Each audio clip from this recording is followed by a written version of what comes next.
Kimsesiz çocuklar yararına kardeş ülkemiz, dostlarımızla, kardeşlerimizle kardeşçe bir gösteri maçı yapacağız. Kimsesiz çocukların yararına olması bu maçın bizim için en önemli kısmı.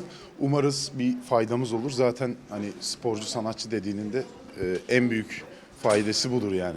Kimsesiz çocuklar için çok iyi bir organizasyon. Haberini aldığımdan beri ayarlamaya çalışıyorum. Tiyatro oyunları, diğer işlerimin arasında bu vakti yaratmaya çalışıyordum. Yani hem Bakü'yü görmek için hem de gerçekten çok anlamlı bir amaç için maç yapacağız bugün burada. O yüzden çok mutluyum. Takımımı da çok seviyorum. Ve faydalı bir iş için Kimsesiz Çocuklar yararına bu maçı düzenledik. İyi ki gelmişiz. Çok da sevdik burayı. Çok güzel bir şey vesile olduğumuzu düşünüyorum. Bu uğurda daha fazla etkinliğin yapılması gerektiğini düşünüyorum.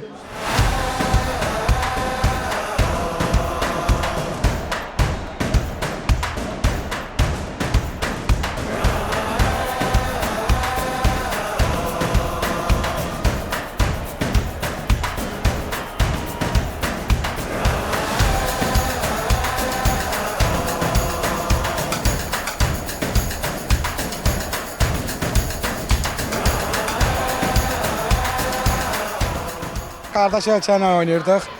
Həqiqətən də gözlədiyimiz kimi çətin keçdi oyun. Çoxlu hücumlarımız oldu. Bəxtimiz gətirmədi. Onların qapıçısı Bartolu müəllim sağ olsun imkan vermirdi ki biz gol vuraq, amma axır ki o gol qismət oldu və şükürlər olsun ki qalib gəldik. Təbii ki udsaydıq da problem yox idi. Çünki yenə də deyirəm ki dostluq oyunu idi, xeyriyyə oyunu idi. Evdə kim vardı hamısı gəlib sağ olsun, dəstək olurlar. Onlara da təşəkkür edirəm. Deyə oradan çəkirlər bizi bax.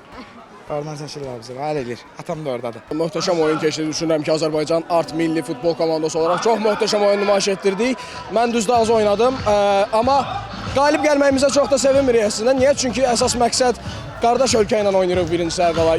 İkimiz də qalib gəlsəydik, qalib sayılırdıq və əsas məsələ uşaqlar evinə yığılan pullarda vasitəçi olmağımızdır ki, bu bizi çox sevindirir. Əsas oyunlar indi başlayır. Bu yoldaşlıq oyunu idi. Əsas oyunlar başlayır çempionat dünya üzrə.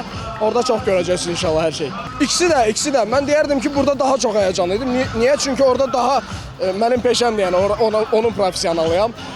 Amma burada futbolçu deyiləm, sadəcə futbolu çox sevirəm. Ona görə burada daha çox həyəcanlandım normal olaraq.